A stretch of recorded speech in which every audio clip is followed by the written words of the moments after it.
but the good morning sunlight friends, welcome hits back and to so my channel. আশা করি সবাই তোমরা ভালো আছো। 9:30 বাজে মর্নিং, আর আজকে মর্নিং নেই, দুপুর হতে চলছে। সকালবেলা আজকে উঠেছি অনেকটাই দেরি করে, 8টা নাগাদ ঘুম থেকে উঠলাম। আজকে হচ্ছে বলদেব চন্দ্রের রাস যাত্রা, তো একটু ইসে করে পূজা দেওয়া হবে। সব কিছু ইসে কালকে বাজারে গেলাম, মিষ্টি ফল টল সব নিয়ে এসেছিলাম। এবারে হচ্ছে পূজা দিতে জাস্ট ঢুকলাম, এখনও কিছু রেডি করিনি। রেডি করব, তারপরে পূজা দিব। আজকে অনেক দেরি হবে। মালা গাঁথা হবে, নিচের থেকে ফুল নিয়ে এলাম, ওপর থেকে ফুল আনলাম। সাদা ফুলগুলো সবগুলো নিচের থেকেই আনলাম, কারণ নাকি মালা গাঁথতে লাগবে। আর উপর থেকে এতগুলো ফুল ফুটেছিল, আজকে গাছের থেকে একটা টমেটো নামালাম। দেখো, আধা কাঁচা আধা পাকা। আমার এখানে মালা গাঁথা হয়ে গেছে, এটা ঠাকুমার জন্য গাঁথলাম। ঠাকুরকে পড়াবে, দিয়ে আসি ঠাকুমাকে।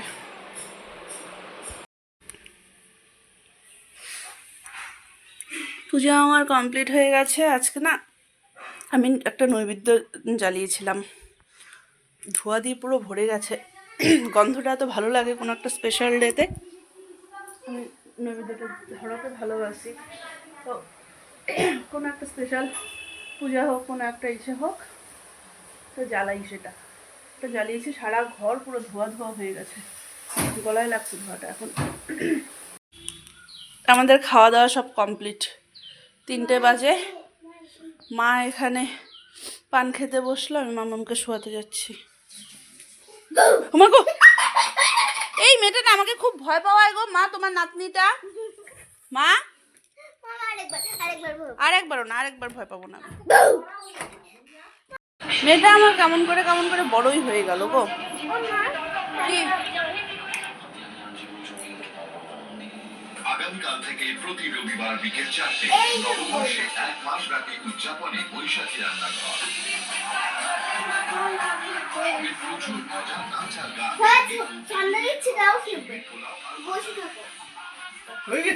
মেয়েটা কেমন করে বড় হয়ে গেল গো। হ্যাঁ, দেখো দেখো, এদিক ওদিক কোথাও লাগবে আবার।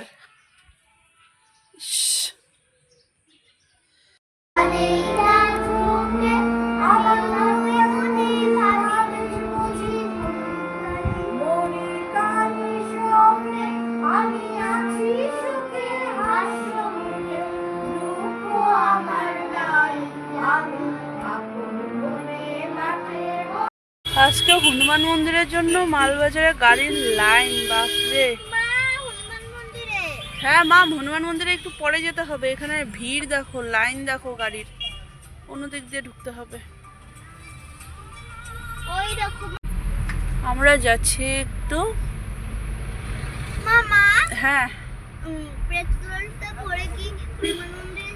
হ্যাঁ, পেট্রোলটা ভরে হনুমান মন্দিরে যাব।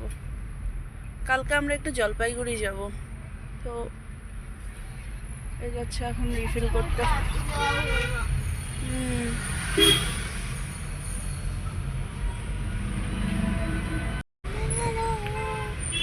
বাজারে একটু একটু কাজ নিয়ে বেরোলে পরেও দুনিয়ার টাইম লেগে যায়,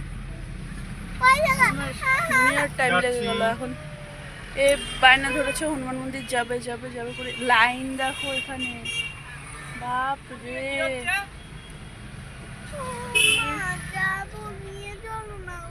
হনুমান জয়ন্তীর দারুণ ভিড় এখানে। কি এই যে ইসে লাগাচ্ছে, বায়না ধরেছে, কোন ইসে দিয়ে যে যাবো ভগবানই জানে। চলো দেখি, চেষ্টা করে যেতে পারি নাকি।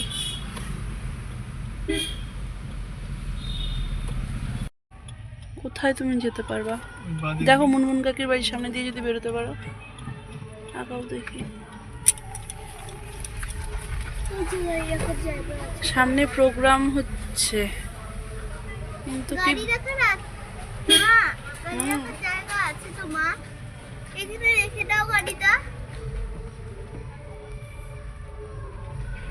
হ্যাঁ, ওদের টার্নিংটা খোলা আছে, এদিক দিয়ে বেরিয়ে যাওয়া যাবে।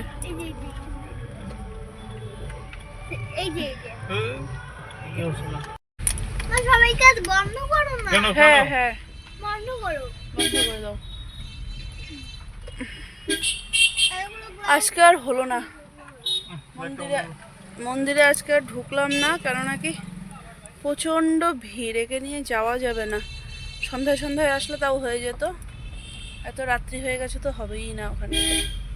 এবার বাড়িই যাচ্ছি, 9:30 বাজে। ভান্ডারা দিচ্ছে মন্দিরে। অল্টার করতে দেওয়া চুড়িদারগুলো নিয়ে আসলাম। সেদিন ওটা চেঞ্জ করে এই যে এটা এনেছিলাম। এগুলো ভাঁজ করলাম, এনে খুলে সব ট্রাই করে দেখলাম, সব ঠিক আছে। ভাঁজ করে রাখি, ঢুকিয়ে রাখবো। 11:15 বাজে। আজকে গল্প করতে করতে একটু দেরি হয়ে গেল। আর হচ্ছে কালকে মামাম সকালে ওই টাস্কগুলো রেডি করে রাখলাম। সকালে স্কুল ছুটি থাকলে কিছু টাস্ক দিয়ে বসাই, ও ঘরে ওটা করে, ওগুলোই রেডি করে রাখলাম। কালকে আবার জলপাইগুড়ি যাওয়ার আছে আমাদের, তো হচ্ছে এসে সকাল সকাল কালকে আবার উঠতে হবে, নয়তো রোববার ছিল একটু বেশি টাইম ঘুমানো যেত। যাই হোক, 10:30টার মধ্যে হয়তো বেরোবো। আমি আর ওই যাব, আর এক পিসি যাবে, খেলা পিসিকে সবাই চেনই, খেলা পিসি যাবে। তো হচ্ছে এই এসে আর আজকে দিনটা কি করে চলে গেল বুঝতেই পারলাম না। গেলাম মন্দিরে, ঠাকুরের ইচ্ছে না থাকলে ঢোকা যায় না, এত ভিড়। আমার তো প্রথমেই এত ভিড়, আমি যে কোনো জায়গায়, মানে এটা আমার ওপিনিয়ন, যে কোনো জায়গায় কোনো সিজনে বা কোনো স্পেশাল ডেতে ইস্যুতে না করে ভগবানকে তুমি সেই স্পেশাল ডেতে ডাকো, ও ঘরে বসে ডাকলেও হয়। তুমি শিব মন্দিরটাতে তুমি কোনো ফ্রি টাইমে যাও, যখন কোনো মানে এতটা উপচে পড়া ভিড় থাকবে না। আজকে পুরো উপচে পড়া ভিড় থাকে, একদম রীতিমতন ঠেলাঠেলি করে ঢুকতে হয়। তো ওর জন্য আর এসে করিনি। ওই যে আরেকটা এসে শুরু করেছে। মাম্মা, ওকে নিয়ে আসো তো এই ঘরে।